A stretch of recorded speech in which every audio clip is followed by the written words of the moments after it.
Here's what not to do.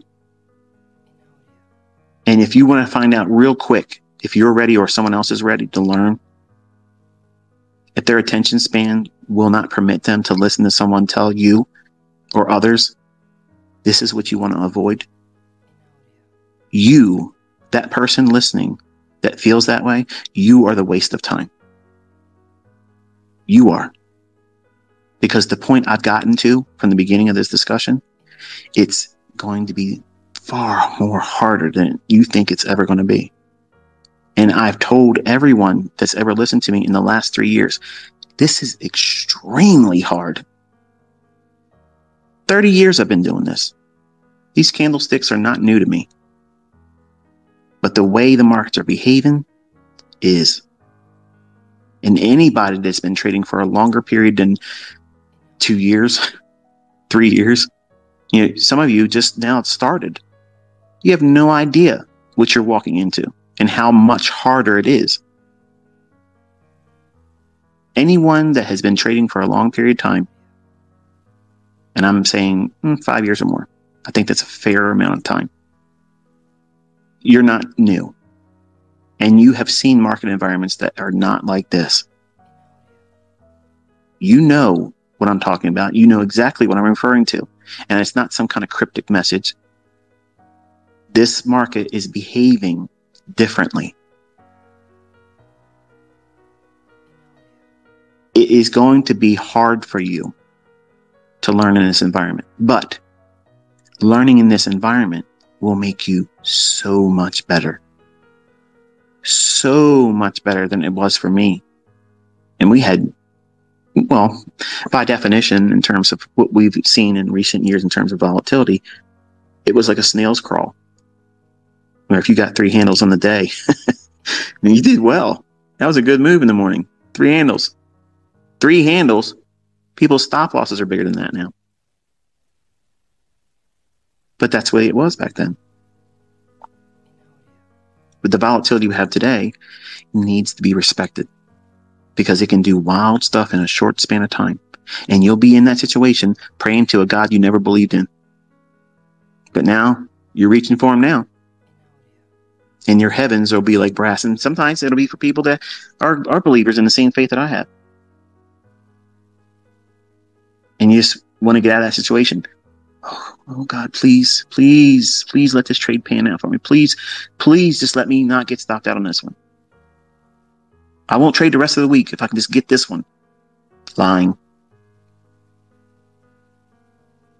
And that prayer gets unanswered because your heavens are like brass.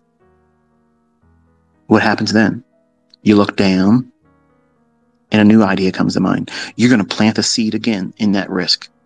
But now the ground's like iron. You can't turn the soil over. You can't cultivate it. You can't put a new trade on because why? Fear. Paralysis. What do you do in that situation? See, as a new trader, a new developing student, you don't know what to do.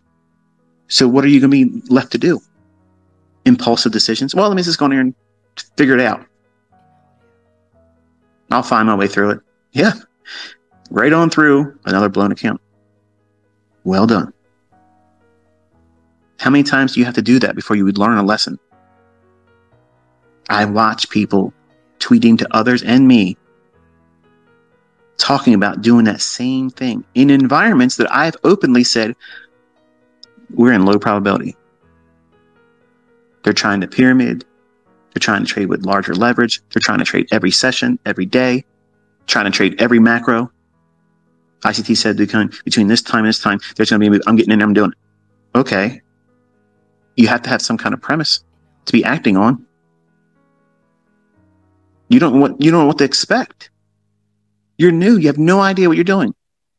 Trying to engage in an environment that I'm not willing to touch myself. So what is that teaching you about yourself? You're reckless. You're reckless and you're impulsive. Are you willing to observe that and identify it? If that's who you are that's listening to me, are you willing to let yourself identify that weakness in you? Trust me, It's okay to identify weaknesses. You want to do that in the comfort of a demo. That's why I teach like this, folks. You have no idea who you are. You're going to get in these markets and think you're, well, I was going to say John Wayne, but that really dates me now, doesn't it? But you think you're John Wick. There you go. You think you're John Wick. You're going to go out there and get your ass wicked. And you're frustrated. Oh, I'll just reset my account. It's only $100 or so. And I was going to do the same thing I just did because all I did was entered too early or too late. Or I put my stop loss in the wrong position. Wrong. You're trading in an environment that's not conducive for high probability, but you can't see that. You can't recognize that because you're not listening when the guy that's talking to you is telling you these things in advance. He's taking a road trip 1,100 miles away, not touching the market, but you're in there blowing your funded account. Where's the logic in that? But ICT, you're not the only one that can find profitable trades. You're right. But why are you trying to push with my concepts in an environment I'm not trying to touch? I've already said it. If you win, it's coincidence. And I know it's painful for some of you to hear that. Like, there's no way. It's not coincidence. It's skill. I'm a monster. I'm being made into a monster. So like you said I was going to be a monster. Yeah, okay. But you don't want to wreak havoc on your own account. Like Godzilla stomping around in Tokyo, destroying everything. That's your equity curve. You just totally dismantled it. In a short span of time, in the last 2 weeks, how much damage have you done? Not me, not your broker, not the method or the concepts. How much damage did you do? Uh-oh. That's a roll call for responsibility. Nobody wants to take initiative and stand up and say, yeah, I did it. But the ones that are ready to do that, they're ready to learn. I ignored it too. I tried to find some kind of external reasons why I was failing as a young man. And I promise you, knowing what I know now, looking back, it was always me. There was no other contributing factor. It was me. And when you come to grips with that and you accept it, it's liberating. Because then and only then can you start fixing the issues. But you have to be able to identify them and stop ignoring them or pretending they're not there. That's the reason why you're not finding success. You're arm wrestling things that need to be dealt with in you, the person. Every single one of my failed students are failures because they themselves won't listen. Because if what I teach is flawed logic, it wouldn't be the fastest thing spreading all over the industry in terms of trading. People would not be passing all these funded accounts, getting on leaderboards, taking wild withdrawals from their efforts doing it. They would all be failing, wouldn't they? What are they doing differently? They're taking it serious. They're treating it like a business. They're not in there gambling. They're not in there thinking, well, all I got to do is reset the account. All I got to do is pay the $100 reset. If I get an affiliate program, I can do it and I don't have to pay for the resets. Think. Where are you in all of that? You have to find yourself, and I can't do it for you. No mentor can. No teacher can do that. You have to allow yourself the time to find out who you are, how you're going to derail yourself. And you will. And you'll know right when it's about to happen. And that's why you're supposed to journal. And for the folks that don't want to journal, I ain't got time for journaling, man. I got money to make, man. I got time to be journaling. I ain't writing books. I guarantee you these people don't make money. Not consistently. I promise you they don't make money.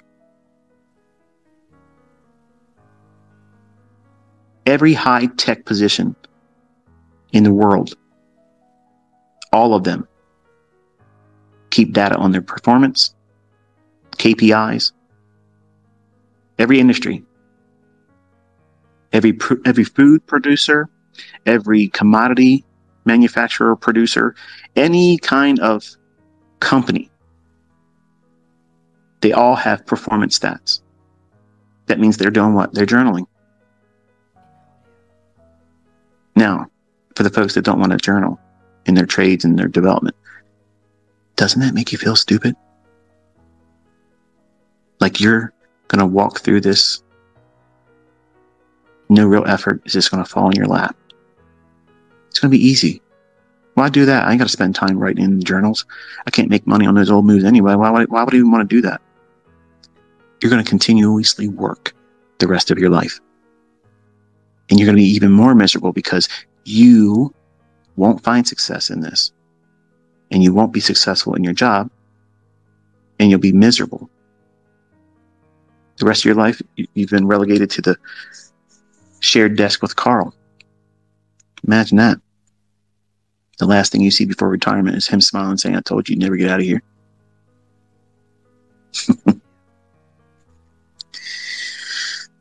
There's going to be times when your heavens are like brass and the ground you stand on is going to be like iron. What do? You take a road trip, baby.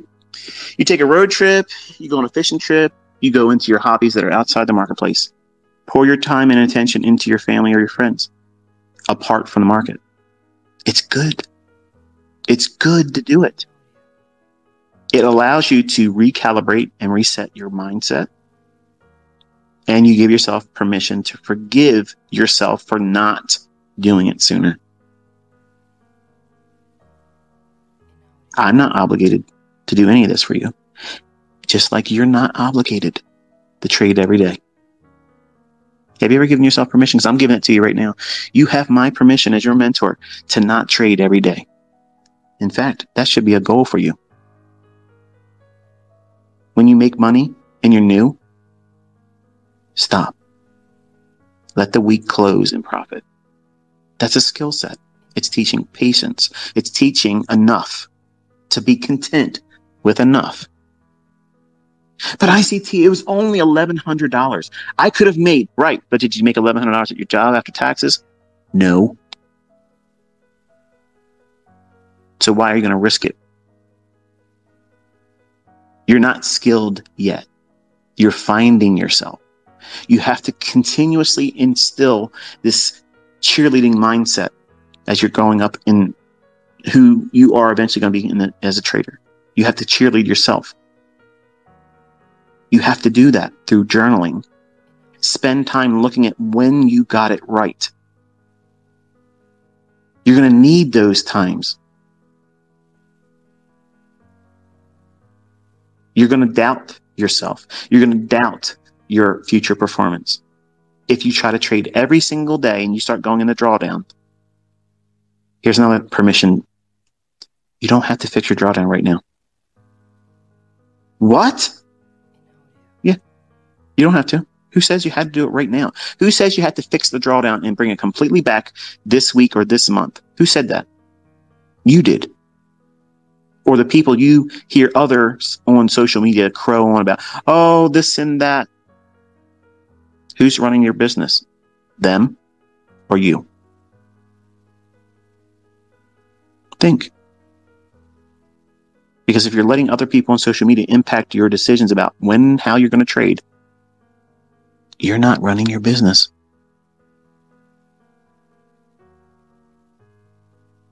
If you're not running your business, who is? The people that don't care about it. And if they don't care about your business, believe me, they only care enough to see it fail. It would be nothing more pleasurable for them to see you fail and go on social media and complain and bellyache. Oh, I did it again to myself. And they feel great about themselves because they're failing in privacy.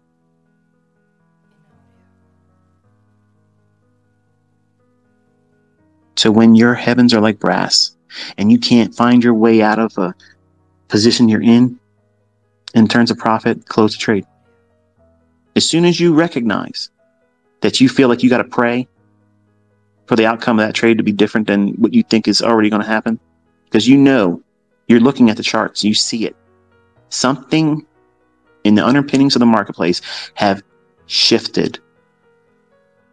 You recognized it, and now your conscience is telling you it's time to hit the exit ramp. Just don't take the exit in South Carolina like I did.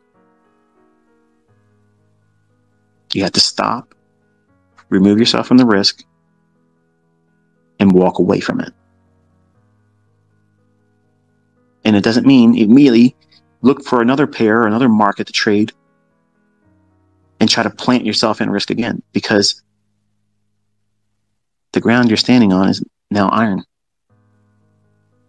You can't turn the soil over and place good money in terms of seed for risk and expect to get the results that you didn't make up in the first trade. Why? Why not do that? Because your mindset is now distorted, because you feel performance anxiety. You put on a trade, it didn't work for you. So now, as a young man especially, I noticed the ladies that are students of mine, they generally don't have this characteristic in them. Like they're willing to accept they're wrong. They don't like when they lose money. That's the thing they don't like. Where men, they don't like losing, but they don't mind taking on big losses. They don't like the aspect of it being wrong. So there's this, and we may be arguing semantics, and I guess some of you could, present that as an argument, but I don't see it that way. I see it as the men, they have this, they want to be right. Women, not so much. They don't care about being right. They don't want to lose money. Where men, they don't care about losing money. They could lose money as long as they end of the day being right.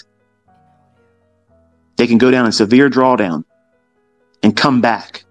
Yeah, look what I was able to do. I was down 38% in the intraday, took 16 trades, but the last 2, I got it all back, baby. Woo-hoo, holla. And the ladies in my fold do not ever want to go through major drawdown like that, and they don't care if they're wrong. So where are you in that spectrum? Where are you in that mindset? Some of you don't know. You haven't been doing it long enough. And that's why it takes a lot longer to learn this than everybody else promotes it to be. You can be so successful, live the life of your dreams. It's Lambo lifestyle. But none of them are telling you the adversities that you're going to go through. They're not going to tell you how to deal with it. What's permissible? What's realistic? 5 handles, not 200 to 1 or multiple setups. Everything I teach you is meant to meet the practical expectations of meeting ends. Meeting 1 bill a month. Whatever the lowest bill is, that's what you aim for first. But something happens.